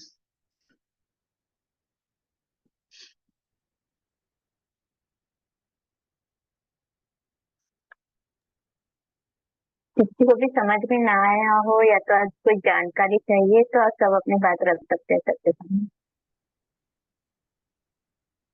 किसी का भी कोई भी सवाल हो पूछ सकते हैं, सवाल नहीं है तो हम फिर आगे बढ़ते हैं।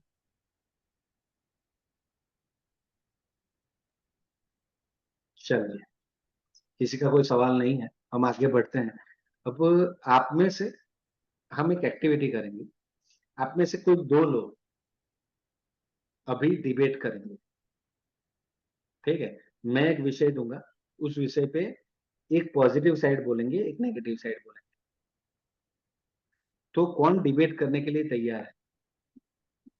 कमेंट बॉक्स में डालिए अपने अपना नाम, जो डिबेट करने के लिए तैयार है। फिर मैं विषय देता हूँ, उस विषय पे हम डिबेट करेंगे, जिससे आप सबको प्रैक्टिस हो जाएगी। अगर आप लोग नाम नहीं डालेंगे अपना खुद का, तो मैं बोलूंगा उसको करना पड़ेगा। इससे अच्छा है कि आप विषय नाम डालें। बताइए ना सर, विषय विषय बता दीजिए ना सर। नहीं, उसके बाद विषय बताया जाएगा।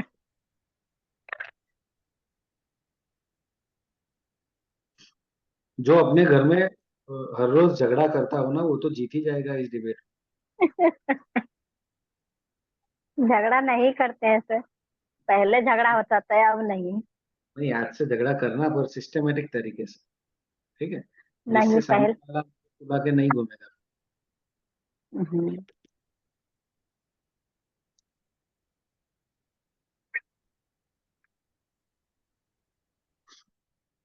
चलिए, विषय में पहले दे देता हूँ। विषय ये है कि मोबाइल का यूज समय बचाने के लिए या समय बिगाड़ने के लिए। अब समय बचाने के लिए कौन बोलेगा? जल्दी पहले अपना नाम डाल दीजिए। जो पहले नाम डालेगा वो समय बचाने के लिए बोलेगा, जिसका दूसरा नाम आएगा वो समय बिगाड़ने के लिए, उसके ऊपर उसको बोलना पड़ेगा। और अगर आप नाम नहीं डालेंगे तो फिर मैं जिसको बोलूंगा उसको बोलना पड़ेगा। यस, बबीता जी बोलेंगी समय बचाने के लिए मोबाइल का यूज करना है। और उनकी बात को काटने के लिए अभी मैं पसंद करता हूँ, अगर किसी को बोलना है तो आ जाइए, या फिर महेश जी बोलेंगे, महेश मुंडा जी। ठीक है, बाकी सब लोग अपने आप को म्यूट कर लीजिए। महेश जी और बबीता जी अनम्यूट करेंगे अपने आप को। और अभी आप दोनों के बीच में कंपटीशन है कि मोबाइल का यूज समय बचाने के लिए या समय बिगाड़ने के लिए? कविता जी सादर आमंत्रित हैं। सबसे पहले आपको बोलना है, अपना कोई पॉइंट रखना है। समय बचाने के लिए जितना भी आप बोलना चाहे आप पहले बोल लीजिए, उसके बाद वहां से महेश जी बोलेंगे और उसके बाद कोई भी लोग, ये सारे जो है उनमें से कोई भी आपको कोई क्वेश्चन कर सकते हैं, तो उसका जवाब आपको देना है। आपका जो विचार है इसके ऊपर वो आप रख दीजिए। सभी को मेरा नमस्ते सर, जय जिनेन्द्र। जैसे मोबाइल के जरिए हम लोग, जैसे मैं उदाहरण हो गया कि ऑनलाइन मीटिंग, जूम मीटिंग, जैसे मोबाइल के जरिए हम लोग समय बचा रहे हैं, कहीं जाना नहीं पड़ रहा है, आराम से बैठे बैठे घर बैठे कर लेते हैं। और दूसरा में हो गया सर, जैसे मोबाइल से कोई भी इम्पोर्टेंट काम हो गया जो हम नहीं जान रहे हैं, उस सही समय में समय बचा के हम लोग घर में ही कर लेते हैं। तीसरा में हो गया सर, जैसे मोबाइल के बिना कोई काम ही नहीं हो सकता है, जैसे समय समय पर सारा काम कर लेते हैं। जैसे जहाँ कहीं जाने के है, समय से पहले ही मोबाइल में हो जाता है, जो नहीं जानकारी है तो वो भी मोबाइल के अनुसार हम लोग कर लेते हैं। और बहुत काम है सर, कितना बताएंगे, काटने के लिए बोल। मोबाइल के जरिए सारा ही काम होते हैं। ज्यादा बोलना है, तभी आप अपने आप को जीता पाएंगे। जी, मोबाइल के बिना, जैसे मोबाइल के बिना नेट के अनुसार सारा ही काम होता है, मोबाइल के जरिए ही काम करते हैं। और मोबाइल मोबाइल से समय हम लोग बचाते हैं, समय बिगाड़ते नहीं है। अगर मोबाइल से काम कर रहे हैं तो समय को हमको बचाना ही चाहिए। आने जाने में जो भी सुविधा है वो मोबाइल के जरिए हम लोग को आसानी से काम कर सकते हैं। कोई भी अगर गणित बनाने के है या कुछ भी नहीं जानते हैं, उसको हम नियम के अनुसार हम मैथ बना सकते हैं, समय से पहले ही बना सकते हैं मोबाइल से। इतना ही बोलते हैं सर, धन्यवाद। धन्यवाद। चलिए महेश जी, आप अपने विचार रखिए इसके ऊपर।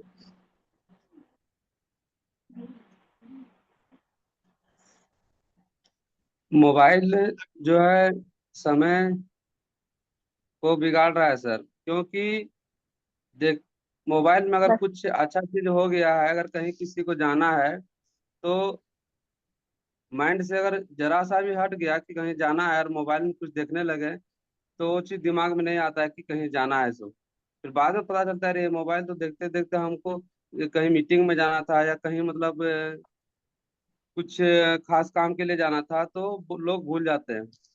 मान लीजिए 7 बजे अगर कहीं जाना है, ड्यूटी जाना है 7 बजे, अगर वो सुबह उठ के 6 बजे बैठ के अगर मोबाइल देखने लगा और मोबाइल में कुछ वैसा खास चीज आ गया, तो उसे 6 बजे 6 से 7 कब बज गया उसको पता नहीं चलेगा। तब वो जल्दी जल्दी में क्या है, वो नाश्ता भी नहीं करेगा और ड्यूटी निकल जाएगा। और बहुत सारे कंपनी में हम देखते हैं इसी कारण से मोबाइल समय को बिगाड़ता है। इसको देखते हुए हम कंपनी में देखते हैं कि बाहर भी लिख देता है कि मोबाइल ले जाना वर्जित है। यानी काम के समय में मोबाइल ले जाना इसीलिए वर्जित है क्योंकि उनका पूरा ध्यान मोबाइल पे रहता है। अगर कुछ उसको मान लीजिए काउंटिंग करने के लिए दे दिया कि तुम्हें ये इस डब्बे पर 100 मान लीजिए कोई बटन दिया, 100 बटन को 10-10 बटन एक पैकेट में डालना है। अगर वो मोबाइल देखते हुए डालेगा तो श्योर है कि वो 10-10 बटन नहीं डाल सकता है। अगर वही काम मोबाइल नहीं रहेगा तो उस काम को 1 मिनट में कर सकता है, मोबाइल रहेगा तो 1 मिनट का काम है 2 मिनट लगा देगा। इस तरह से हम कह सकते हैं कि मोबाइल जो है समय नहीं बचा दे रहा, समय को और बिगाड़ दे रहा है। और बच्चे को भी हम देखते हैं कि अगर बच्चे को हम कहेंगे कि बाबू आओ इसको लिखो, तो अगर एक बार हम बच्चे को बोल दें कि मोबाइल में पढ़ोगे या कॉपी में पढ़ोगे, तो बच्चा बोलेगा कि हम मोबाइल में पढ़ेंगे। तो मोबाइल में तो पढ़ लेता है, लेकिन जिस चीज को हम परीक्षा देंगे या कॉपी में कुछ भी लिखेंगे तो हाथ से ही लिखना पड़ेगा उसको, भले ही सीख लेगा लेकिन वो मोबाइल का इस्तेमाल हर जगह नहीं कर सकते हैं। हम लोग अभी एग्जाम जैसे देने जाते हैं तो मोबाइल में तो पढ़ लेते हैं, सुन लेते हैं या कुछ भी कर लेते हैं। आज के युग में जब मोबाइल निकल गया तो हम बहुत लोगों को देखते हैं कि हैंड राइटिंग नहीं बैठता है। कॉपी में पहले राइटिंग रोज लिखते थे या देख देख के लिखने का काम करते थे, लेकिन जब से मोबाइल आया तब से लोग में एक आलस पैदा हो गया है कि वह किताब नहीं पढ़कर मोबाइल को ही पढ़ने लगता है। जब मोबाइल में कुछ मैसेज आता है कहीं से जैसे बहुत सारे सब्सक्राइब करके रखते हैं, तो पढ़ाई के वजह से दूसरा कुछ देखने लगता है। यानी 1 घंटा अगर उस मोबाइल को देखेगा और 1 घंटा को पढ़ाई अगर खुद से पढ़ लेगा, तो 1 घंटा का जो मोबाइल से पढ़ा हुआ चीज है वो 20 मिनट का काम करेगा, और 1 घंटा का पढ़ा हुआ अगर खुद से किताब पढ़ेगा तो 1 घंटा का पढ़ा हुआ चीज 6 घंटा काम करेगा। और बहुत कुछ है सर। बोलिए। और जितना भी बोल, क्या सर? जितना भी बोल सके उतना बोलना है। अच्छा। आपको पता है ना, जब झगड़ा होता है ना तो हम सारा कुछ जो दिल में बसा होता है सारा बोल देते हैं ना, उसी तरीके से बोल। और जैसे गणित बनाना है, जैसे अभी सामने वाली बोली कि गणित कुछ बनाते हैं मोबाइल में देख,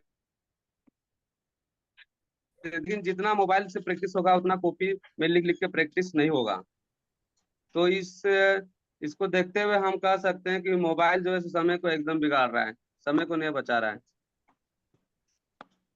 ओके, चलिए, वेरी गुड। दोनों ने अपने अपने पक्ष रखे हैं। जितने भी लोग सुन रहे थे उसमें से किसी को अगर बबीता जी को कोई क्वेश्चन करना है, उन्होंने जो अपना तर्क रखा है उसके बारे में, तो कर सकते हैं आप पूछिए, बबीता जी जवाब देंगी उसका।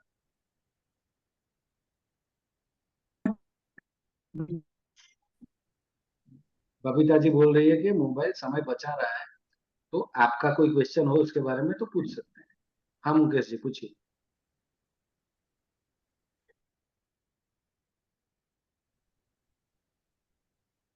हेलो मुकेश जी, आपने अपने आप को अनम्यूट किया था। चलिए कोई बात नहीं, कोई और पूछना चाहे तो पूछ सकते हर चीज बचा रहा है सर। देखिए ऐसे बचा रहा है, देखिए अगर हमको अभी आपके पास जाना पड़ता तो समय समय तो लगता, और यही अभी आप घर बैठे बैठे कर रहे हैं तो समय तो बच रहा है ना सर। अभी जाने में इतना टाइम लगता, आने में भी टाइम लगता, दिन भर दिन का टाइम मिल जाता, वही 2.5 घंटा में 1.5 घंटा में हो रहा है, तो समय तो बच रहा है ना सर मोबाइल के जरिए। हैं। दीदा जी, आप कुछ पूछना चाहते हैं बबीता जी से? पूछना बहुत जरूरी है। और जो भी अभी जानकारी नहीं होता है वो मोबाइल के अनुसार हम लोग को जानकारी मिल जाता है। अब वहीं से बैठे बैठे व्हाट्सएप में लिख देते हैं कि इतना टाइम को जोड़ना है, तो हम लोग देख लेते तो टाइम में जुड़ जाते हैं। मोबाइल के जरिए देख रहे हैं तब न जुड़ रहे हैं सर। अगर वही आप बोल देते तो जाने में कितना हमको घर से सुबह ही निकलना पड़ता कि हमको वहां मीटिंग में जाना है। मोबाइल से तो समय बच रहा है सर। ओके, अब महेश जी। बोल रहे हैं सर, जैसे अभी मोबाइल से जैसे बताई मैडम कि मोबाइल रहने से समय बच रहा है। अभी भी हम देखते हैं जब हमारा मीटिंग प्रकाश भवन में होता है, मान लीजिए 10 बजे का मीटिंग है, 5 मिनट पहले पहुंचना है, बहुत लोग को देखते हैं 5 मिनट पहले नहीं पहुंचता है। इसका कारण भी मोबाइल है सर। बहुत पहले जब मोबाइल नहीं था तब का मीटिंग हम कर चुके हैं। उस समय अगर लोग बोलते थे कि महेश जी 9 बजे आना है, 9 बजे मीटिंग है, तो 5 मिनट पहले लोग सारे लोग पहुंच जाते थे और 9 बजे मीटिंग एकदम स्टार्ट हो जाता था। सही है। बबीता जी, आपको कोई क्वेश्चन पूछना है महेश जी को?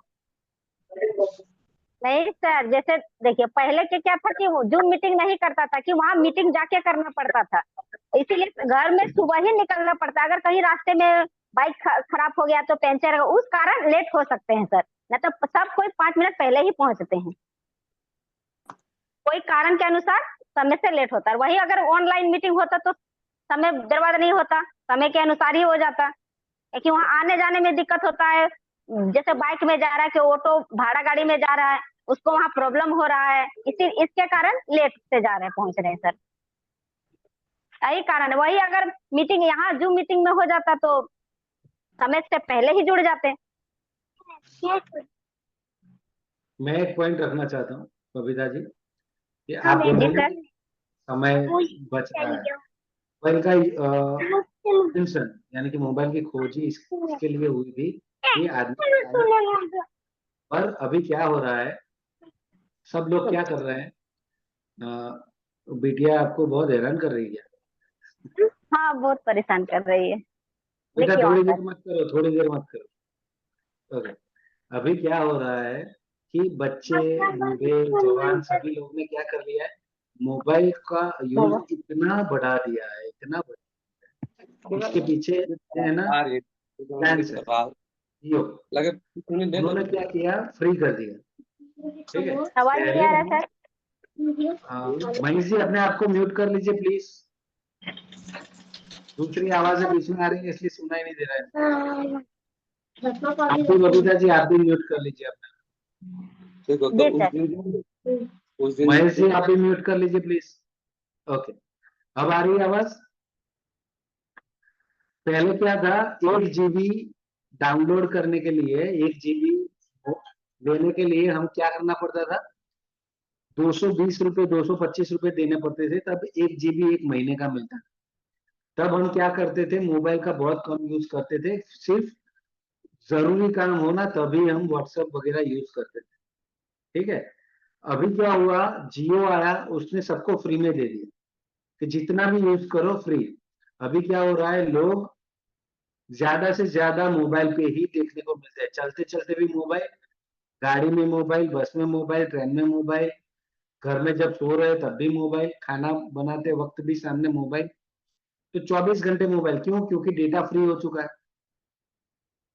तो अभी लोग जो मोबाइल का ज्यादा यूज कर रहे हैं, उससे क्या है कि मोबाइल की जो यूजनेस है वो तो वही है, वो टाइम बचाने के लिए ही बनाया गया था, पर लोग अब सिर्फ रील्स देखने में या वीडियोस देखने में या सीरियल्स देखने में इतना ज्यादा टाइम वेस्ट कर रहे हैं, इसलिए आज के विषय में ये तर्क भी उतना ही तार्किक है कि मोबाइल का यूज हम कर रहे थे क्योंकि हमारा टाइम बच सके, पर अभी टाइम वेस्ट हो रहा है। तो अगर मोबाइल को सिर्फ जरूरत के वक्त यूज किया जाए तो वो समय बचाने का काम कर सकता है, पर अभी 90% लोग मोबाइल का यूज सिर्फ अपने टाइम को वेस्ट करने के लिए कर रहे हैं। समझ रहे हैं? तो महेश जी और बबीता जी अब अनम्यूट करिए अपने आप को। ये चीज थी, अगर ये चीज महेश जी आप रखते तो बहुत मजबूत पॉइंट था। ठीक है, तो इस तरीके से वाद विवाद होते हैं। जितने भी लोगों ने सुना ना, जो बबीता जी ने और महेश जी ने बातें की ना, उस तरीके से वाद विवाद किया जाता है, अपने अपने पॉइंट को रखा जाता है, भाषा हमेशा ध्यान में रखी जाती है, अपशब्द नहीं बोलना है, अपना आपा नहीं खोना है, किसी के साथ इस तरीके से झगड़ा नहीं करना है कि उसको बुरा लगे। ठीक है, उस तरीके से बातें करनी है जिससे सामने वाला अपनी बात को समझे और उस बात को गलत साबित करने के लिए वो सामने से अपना पॉइंट रखे। तो that is the beauty of debate, कि सामने वाला हमारा जो सोच है उससे वो इत्तेफाक नहीं रखता है, फिर भी गुस्सा नहीं आ रहा है उसके ऊपर। ठीक है, उस तरीके से हमें वाद विवाद करना। तो ये था डिबेट। अभी किसी को कोई सवाल हो तो पूछ सकते हैं। कोई क्वेश्चन है किसी के मन में?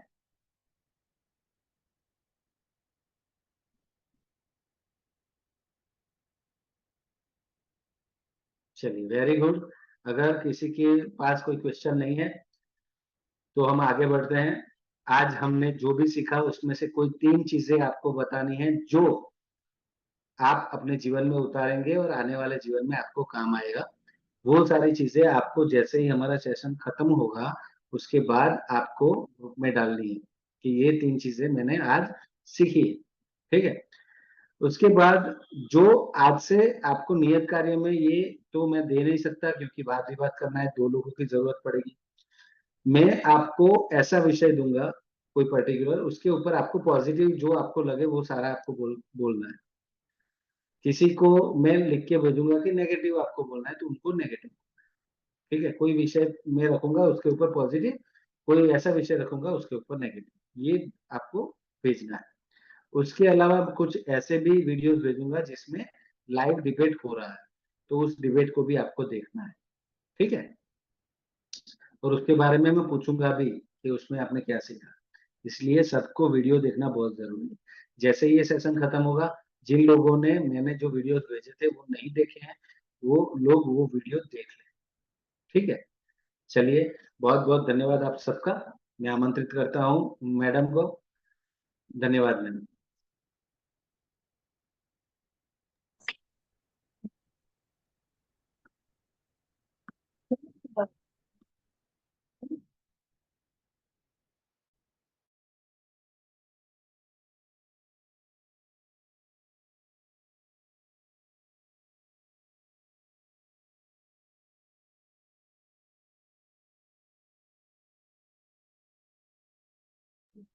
म्यूट था मैं। हमारे बीच में नीरज जी है। नीरज जी, सादर आमंत्रित करता हूँ आपको। जी बिल्कुल सर, और बहुत बहुत धन्यवाद आपके लिए और हमारे।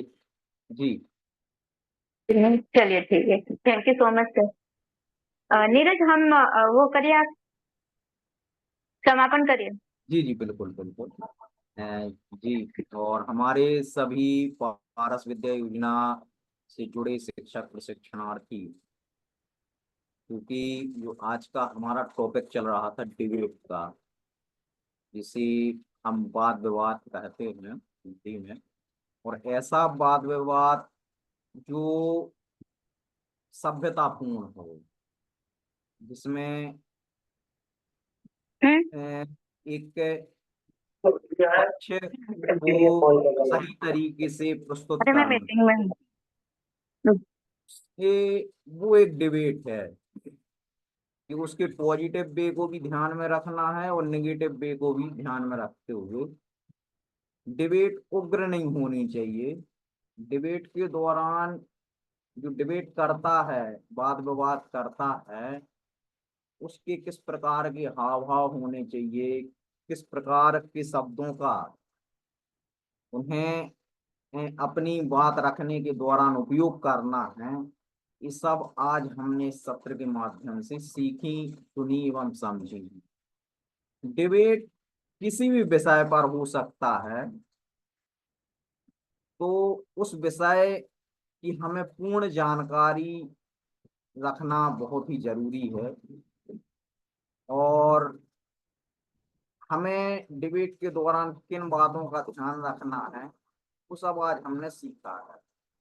तो चूंकि समय हो चला है, और सर के द्वारा जो भी गाइडलाइन दी जा रही है ईपीएस और एंकरिंग डिबेट के सत्र के माध्यम से, वो बहुत ही लाभकारी है आप सभी प्रशिक्षणार्थियों के लिए। और हम देख पा रहे हैं कि इन सत्र को ज्वाइन करने के बाद आप में एक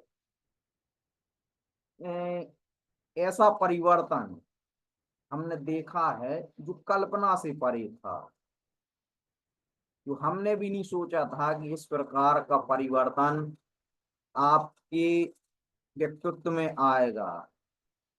कि ऑनलाइन प्रशिक्षण देने के बाद आप इस प्रशिक्षण का रिव्यू करते रहिए, जो यूट्यूब की लिंक है उसको बराबर सुनते रहिए,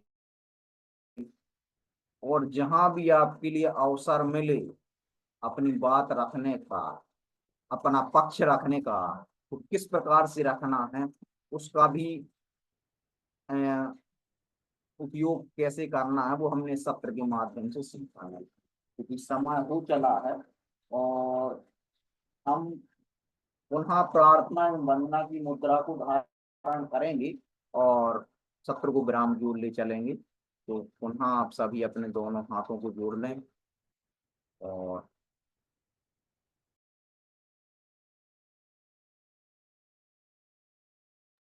चार पंक्तियों का वाचन हम सभी संयुक्त तौर पे करेंगे। बोलिए पंच परमेश्वरी भगवान की जय। रहे सब जीव जगत के कोई कभी ना घबरावे, पैर पाप अभिमान छोड़ जग नित्य नए मंगल गावे। घर घर चर्चा रहे धर्म की, दुष्कृत दुष्कर हो जावे। ज्ञान चरित उन्नत कर अपना, मनुज जन्म फल सब पावे। इसी भावना के साथ आज के सत्र को यहीं पर विराम देते हैं।